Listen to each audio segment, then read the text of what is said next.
Hello, my name is Thor Olson, and this video submission will cover topics from our MBA 732 International Political Economy given by St. Ambrose University. Specifically, this submission will cover various takeaways from Chapter 8 of our text.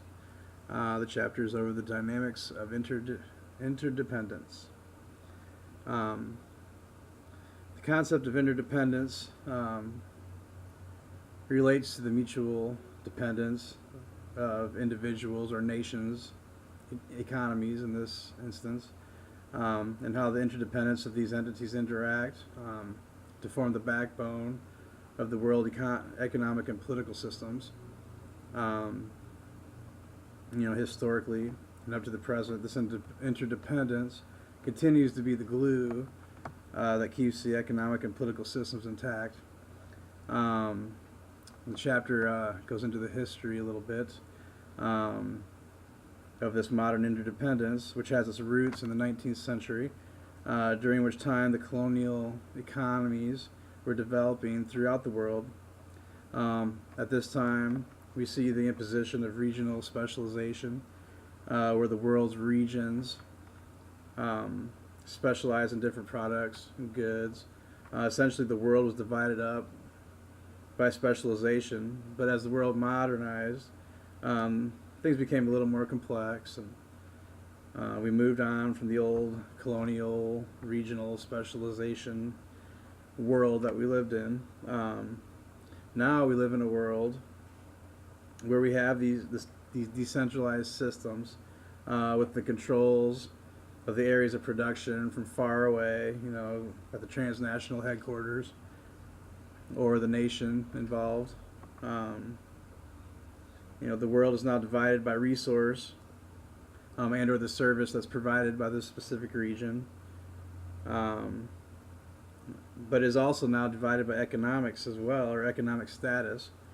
It seems that economic status is the new exploitable resource. The less you have, the more exploitable you can become.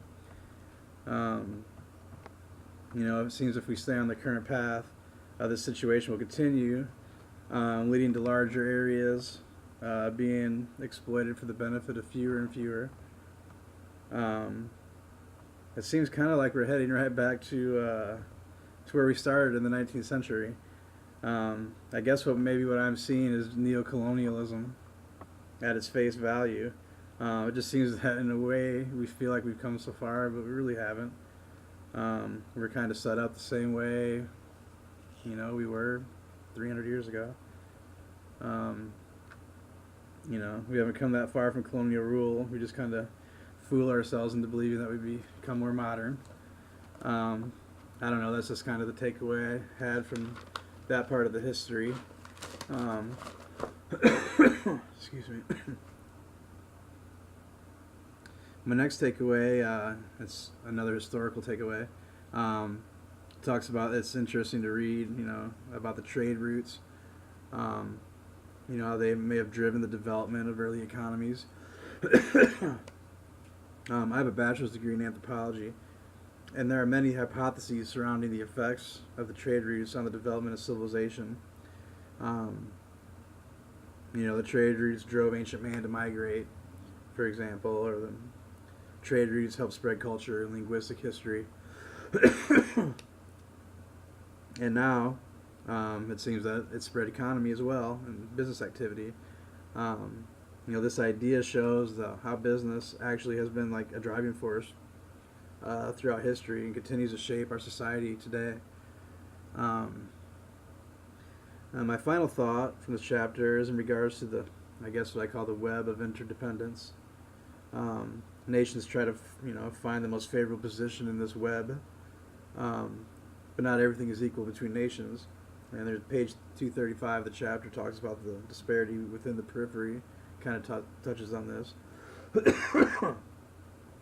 talks about how disparity among the less developed nations has increased substantially since the 70s.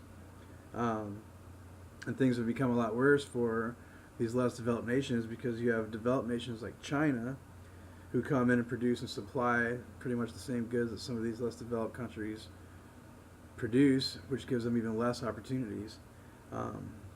So that's kind of a growing issue.